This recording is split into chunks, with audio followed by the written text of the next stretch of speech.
Friends, बेटे last time मैंने आपको दो तरीके की रिएक्शंस के बारे में बता दिया था। कौन कौन सा पढ़ाया था एक बार देख लेते हैं। मैंने आपको पढ़ाया था एंडोथर्मिक, सही, एंडोथर्मिक के बारे में पढ़ा दिया था मैंने आपको। एक्सोथर्मिक पढ़ा दिया था मैंने, एक्सोथर्मिक क्या होता है और कॉम्बिनेशन क्या होती है। और उसके बाद मैंने आपको पढ़ाया था डिकम्पोजिशन और डिकम्पोजिशन के टाइप, सही है, कौन से किस तरीके के होते हैं। तो एंडोथर्मिक जिनमें हीट देकर रिएक्शन करानी पड़ती है, एक्सोथर्मिक जिनमें हीट निकलती है, कॉम्बिनेशन जहाँ दो मिलाकर एक नया बनाते हैं, और डिकम्पोजिशन जहाँ पर एक से तोड़कर दो या दो से ज़्यादा में बांट देते हैं। आज हम पढ़ेंगे बेटा डिस्प्लेसमेंट रिएक्शन। हमें आज पढ़नी है डिस्प्लेसमेंट रिएक्शन, और इस डिस्प्लेसमेंट रिएक्शन के लिए एक एक्टिविटी हमें हमारी बुक में दी हुई है। वो एक्टिविटी है बेटा आयरन नेल्स को जब डिप किया जाता है कॉपर सल्फेट के सॉल्यूशन में, कॉपर सल्फेट के सॉल्यूशन में, सही। ये वाली एक्टिविटी हमें जो है यहाँ पर पढ़नी है, लेकिन उससे पहले हमें ये पता होना चाहिए डिस्प्लेसमेंट रिएक्शन होती क्या है। तो जब भी डिस्प्लेसमेंट रिएक्शन या डबल डिस्प्लेसमेंट रिएक्शन के बारे में बात करेंगे तो हम बात करेंगे कौन सा एलिमेंट हाईली रिएक्टिव होता है और लेस रिएक्टिव होता है। आपके ना चैप्टर नंबर 3 में जब आप खोलोगे, जब आप ये वीडियो देखो तो हैंड टू हैंड देखना कि चैप्टर नंबर 3 में ना एक रिएक्टिविटी सीरीज़ बनी हुई है। तो रिएक्टिविटी सीरीज़ का मतलब है कौन ज़्यादा ताकतवर है। जो हाईली रिएक्टिव है इसका मतलब बहुत जल्दी रिएक्ट कर जाते हैं, जो मीडियम रिएक्टिविटी है वो कम कम रिएक्ट कर पाते हैं, जो लेस रिएक्टिव है जैसे कि सोना, प्लेटिनम, ये सब बहुत, और सिल्वर, ये सब बहुत रेयरली जो है रिएक्ट कर पाते हैं, सही है जी। इतना ज़्यादा आपका जो है डिस्प्लेसमेंट रिएक्शन में सारी चीज़ें आपको पढ़नी है। डिस्प्लेसमेंट होती क्या है, मान लो फॉर एग्जांपल एक कंपाउंड है AB और उसके साथ हमने रिएक्शन करा दी C की। ये AB क्या है, एक सॉल्यूशन है जो मेटल का ही होगा। ये भी क्या होगा बेटा, मेटल का सॉल्यूशन। और एक क्या होगी हमारी, मेटल होगी। तो जब भी कोई हाईली मेटल, कैसी, हाईली रिएक्टिव मेटल, जब भी कोई हाईली रिएक्टिव मेटल किसी ऐसी मेटल के सॉल्यूशन के साथ रिएक्शन करती है जो कि वो मेटल क्या होगी, लेस रिएक्टिव होगी। कैसी होगी वो वाली मेटल, लेस रिएक्टिव होगी। तो एक हाईली रिएक्टिव मेटल एक लेस रिएक्टिव मेटल को उसके सॉल्यूशन से उठा के अलग फेंक देगी, तो कंपाउंड बन जाएगा बेटा Cb, और जो A है वो क्या हो जाएगा आपका, अलग हो जाएगा। ऐसे रिएक्शन को हम डिस्प्लेसमेंट रिएक्शन के नाम से जानते हैं, सही है। ऐसे रिएक्शन को हम क्या बोलते हैं बेटा, डिस्प्लेसमेंट रिएक्शन, जहाँ पर एक हाई रिएक्टिव मेटल एक लेस रिएक्टिव मेटल को उसके सॉल्यूशन से हटा के तो अलग कर देती है और खुद उसकी जगह बैठ जाती है, जैसे कि आयरन के साथ है।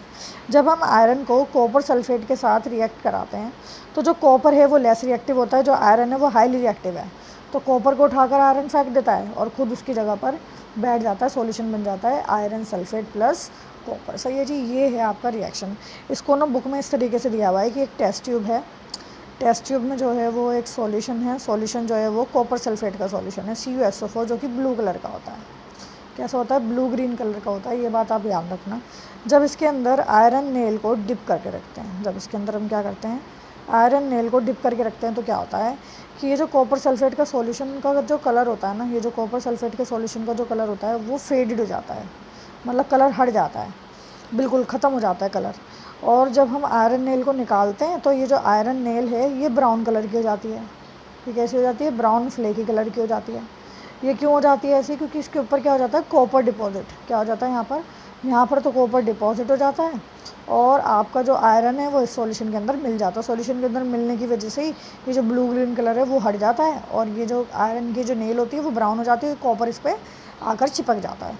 तो वही सेम रिएक्शन हो गई आपकी डिस्प्लेसमेंट की। आयरन को जब हम कॉपर सल्फेट के सॉल्यूशन में डिप करते हैं तो आयरन सल्फेट बनता है और कॉपर अलग हो जाता है। बोर्ड में क्वेश्चन आया था, एक कंपाउंड X है, जब उसको कॉपर सल्फेट के सॉल्यूशन में डिसोशिएट मतलब डिप किया जाता है तो कॉपर सल्फेट का कलर हट जाता है। ऐसा क्यों होता है, तो ऐसा इसलिए होता है, तो ये कि आयरन क्या करती है, कॉपर को उसके सॉल्यूशन के अंदर से क्या कर देती है बेटा, डिस्प्लेस कर देती है। इसे डिस्प्लेसमेंट रिएक्शन बोलते हैं। आपकी बुक में यही displacement reaction as it is दी हुई है, जब आप देखोगे तो आपको समझ आएगा। नेक्स्ट जो है आपका वो है डबल डिस्प्लेसमेंट रिएक्शन। नेक्स्ट जो आपकी रिएक्शन है वो है आपकी डबल डिस्प्लेसमेंट रिएक्शन।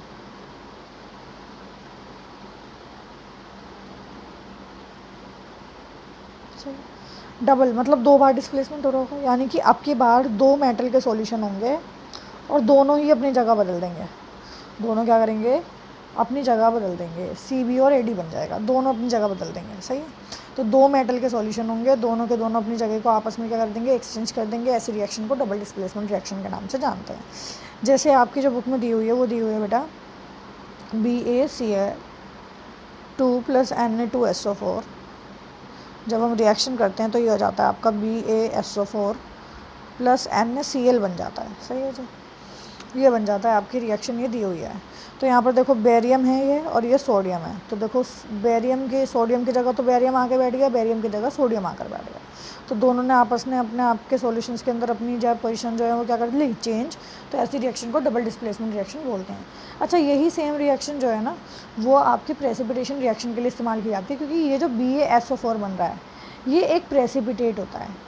अब देखो प्रेसिपिटेट क्या होता है, प्रेसिपिटेट कोई भी एक ऐसी चीज़ होती है जो पानी के अंदर नहीं घुलती, सॉल्यूशन के अंदर नहीं घुलती, ये नॉन डिज़ोल्विंग होती है, डिज़ोल्व नहीं हो पाती है। जैसे मैं आपको एक एग्जांपल दूँ, जब हम पनीर बनाते हैं घर में तो दूध के अंदर नींबू जैसे आप निचोड़ोगे या फिर विनेगर डालोगे तो दूध फट जाता है। फटने का मतलब है कि सस्पेंडेड फॉर्म में आ जाता है वो, और उसमें घुल नहीं पाता। जो दूध का पानी रहता है ना उसके अंदर वो किसी भी तरीके से नहीं घुल पाएगा, आप चाहे चम्मच घुला के देख लो, कुछ भी करके देख लो, घुलेगा नहीं। तो ऐसी चीज़ जो सॉल्यूशन के अंदर घुल नहीं पाती, सिर्फ सस्पेंडेड फॉर्म में रह जाती है, उसको हम प्रेसिपिटेट बोलते हैं। तो जिस रिएक्शन के अंदर प्रेसिपिटेट बन जाए ऐसे रिएक्शन को हम क्या बोलते हैं, प्रेसिपिटेशन रिएक्शन के नाम से जानते हैं, प्रेसिपिटेशन रिएक्शन के नाम से जानते हैं। यानी कि डबल डिस्प्लेसमेंट के लिए जो रिएक्शन बुक में दी हुई है वही सेम रिएक्शन प्रेसिपिटेशन रिएक्शन के लिए। डबल डिस्प्लेसमेंट की तो आपको समझ आ गई, जब दो मेटल के सॉल्यूशन हो, दोनों मेटल आपस में अपनी पोजीशन को चेंज कर लें, ऐसी रिएक्शन डबल डिस्प्लेसमेंट कहलाई जाती है। प्रेसिपिटेशन में क्या है, when a precipitate is form then the reaction will said to be precipitation reaction. जब प्रेसिपिटेट बन जाए तो वही रिएक्शन प्रेसिपिटेशन रिएक्शन कहलाई जाती है। यहाँ पर प्रेसिपिटेट होता है बेरियम सल्फेट। तो ये क्या प्रेसिपिटेट होता है, यहाँ पर प्रेसिपिटेट होता है बेरियम सल्फेट, और पानी के अंदर ना ये NaCl घुल जाता है। NaCl कुछ नहीं होता बेटा, घर में जो हम नमक खाते हैं ना वही NaCl है, बस इसमें आयोडीन ऐड हो जाता है, इसके अलावा कुछ नहीं होता। तो ये थी आपकी डबल डिस्प्लेसमेंट रिएक्शन। अब इसके बाद होता है बेटा आपका ऑक्सीडेशन और रिडक्शन, ऑक्सीडेशन रिएक्शन और रिडक्शन। सही है। ऑक्सीडेशन क्या होता है बेटा, जब ऑक्सीजन ऐड हो और इलेक्ट्रॉन लूज हो, इलेक्ट्रॉन क्या हो, लूज। अगर इलेक्ट्रॉनों का लॉस हो रहा है और ऑक्सीजन का ऐड हो रहा है तो रिडक्शन, वो ऑक्सीडेशन। अगर ऑक्सीजन हट रही है और इलेक्ट्रॉन गेन हो रहे हैं, ऑक्सीजन हट रही है और इलेक्ट्रॉन क्या हो रहा है बेटा, गेन हो रहा है, तो ऐसी चीज़ कहलाई जाएगी हमारा रिडक्शन। हमेशा याद रखना, ऑक्सीडेशन का एडिशन मतलब ऑक्सीडेशन, रिडक्शन में होता है ऑक्सीजन का निकल जाना। इलेक्ट्रॉन के लिए भी कभी कभी पूछ लेते हैं, इसलिए पता होना चाहिए। ऑक्सीडेशन में लॉस होता है, रिडक्शन में जो है वो गेन होता है इलेक्ट्रॉन्स का। अब समझते हैं कैसा है। अब मान लो for example C+O2 goes to क्या बन गया, CO2। देखो कार्बन के पास पहले ऑक्सीजन नहीं था, बाद में ऑक्सीजन आ गया, तो ऐसी रिएक्शन कहलाई जाएगी ऑक्सीडेशन, क्योंकि ऑक्सीजन ऐड हुआ है। सही, पहले तो ऑक्सीजन था, बाद में जाकर ऑक्सीजन नहीं रहा हाइड्रोजन के पास, तो ऐसी रिएक्शन कहलाई जाएगी आपकी रिडक्शन। सही, ये रिडक्शन कहलाई जाएगी। हमारा जो है बुक में ये जो है रिएक्शन दी हुई है आपकी, क्या रिएक्शन दी हुई है, CuO + H2। जब रिएक्शन को कंप्लीट कराते हैं तो बन जाता है Cu + H2O। तो देखो ध्यान से, ये H के साथ ऑक्सीजन नहीं था, बाद में ऑक्सीजन आया तो उसका तो हुआ ऑक्सीडेशन। सही, पहले ऑक्सीजन था, बाद में ऑक्सीजन नहीं रहा, इसका हुआ रिडक्शन। तो जिस रिएक्शन में ऑक्सीडेशन रिडक्शन दोनों होते हैं, दोनों साथ में होते हैं, means when oxidation and reduction occurs simultaneously in a reaction then it is said to be redox reaction। इसी रिएक्शन को हम किस नाम से जानते हैं, फिर रिडॉक्स रिएक्शन को जानते हैं। मतलब अगर किसी एक ही रिएक्शन में ऑक्सीडेशन और रिडक्शन दोनों हो रहे हैं तो वो रिडॉक्स रिएक्शन कहलाई जाएंगी। क्लियर हुआ बेटा यहाँ पर। अब इसी की तरह होते हैं दो तरीके के एजेंट। एक एजेंट होते हैं ऑक्सीडाइजिंग एजेंट और एक कहलाए जाते हैं रिड्यूसिंग एजेंट। अब रिएक्शन नहीं है, एजेंट है। एजेंट का मतलब होगा जो दूसरे के साथ काम करेंगे। तो जो ऑक्सीडाइजिंग एजेंट होंगे दूसरे को तो ऑक्सीडाइज करेंगे, खुद क्या हो जाएंगे, रिड्यूस। मीन्स क्या होंगे, जो दूसरों को क्या करें, ऑक्सीडाइज। जो दूसरों को क्या करेंगे बेटा, ऑक्सीडाइज करेंगे, और खुद क्या हो जाएंगे, रिड्यूस हो जाएंगे। खुद क्या हो जाएंगे, रिड्यूस। जैसे देखो इस रिएक्शन में देखो, यहाँ पर ऑक्सीडेशन किसका हो रहा है, ऑक्सीडेशन H2 का हो रहा है, तो रिडक्शन किसका हो रहा है, कॉपर का। तो कॉपर क्या होगा, ऑक्सीडाइजिंग एजेंट होगा, क्योंकि इनने दूसरे को ऑक्सीडाइज करा है। वहीं अगर हम देखें उल्टा करके, तो देखो यहाँ देखो, यहाँ जो हाइड्रोजन है, हाइड्रोजन इसको रिड्यूस कर रहा है, हाइड्रोजन इसको क्या कर रहा है, रिड्यूस कर रहा है। तो इसको रिड्यूस कर रहा है तो खुद क्या होगा, रिड्यूसिंग एजेंट। अगर कोई काम किसी दूसरे के साथ कर रहे हैं ना, वही कहलाएंगे। ये ऑक्सीडाइजिंग एजेंट है, मतलब दूसरे को ऑक्सीडाइज कर रहा होगा। रिड्यूसिंग एजेंट है मतलब दूसरे को रिड्यूस कर रहे होंगे, अपने साथ नहीं करेंगे काम, किसी दूसरे के साथ करेंगे। तो कभी कभी बोर्ड में ना ऐसा क्वेश्चन आता है, रिएक्शंस दी होती हैं और आपसे बोलते हैं बताओ ये रिएक्शन कौन से टाइप की है, ये कॉम्बिनेशन रिएक्शन है, ये डिकम्पोजिशन रिएक्शन है, ये डिस्प्लेसमेंट रिएक्शन है, या डबल डिस्प्लेसमेंट रिएक्शन है, और इसमें से ये भी छाट लो कि इनमें से कौन सा ऑक्सीडाइजिंग है, कौन सा रिड्यूसिंग है। तो बहुत आसान है। ऑक्सीडाइजिंग एजेंट कौन सा होगा, जिसका रिडक्शन हो रहा होगा, जिसका क्या हो रहा होगा, रिडक्शन। और रिड्यूसिंग एजेंट कौन सा हो रहा होगा, जिसका ऑक्सीडेशन हो रहा होगा। सही है, पहचानने का तरीका बहुत आसान है। ऐसा एलिमेंट जिसका रिडक्शन हो रहा है वो ऑक्सीडाइजिंग एजेंट, ऐसा एलिमेंट जिसका ऑक्सीडेशन हो रहा है वो रिड्यूसिंग एजेंट। जैसे मर्जी इसकी डेफिनेशन याद कर लो, बस आपको पता होना चाहिए। इसके बाद आपका जो टॉपिक है बेटा वो है कोरोजन का टॉपिक। कोरोजन क्या होता है, सही है। कोरोजन का मतलब होता है जंक लगना। सही है, सिंपली अगर हम देखें तो जंक लगना। जंक लगने का मतलब क्या होता है कि कोई भी मेटल अगर मॉइस्चर के कांटेक्ट में आ रही है, मॉइस्चर के कांटेक्ट में आ रही हो, एयर के कांटेक्ट में आ रही हो, या फिर वाटर के कांटेक्ट में आ रही हो, तो वो अपना क्या बना लेती है बेटा, मेटल का ऑक्साइड बना लेती है। क्या बना लेती है, मेटल का ऑक्साइड। और ये जो मेटल ऑक्साइड बन जाता है ये क्या कहलाया जाता है, हमारा कोरोजन कहलाया जाता है। हमने देखा ये आयरन में भी कोरोजन लगता है। सही है, तो आयरन में कोरोजन लगता है, उसको बोलते हैं रस्टिंग ऑफ आयरन।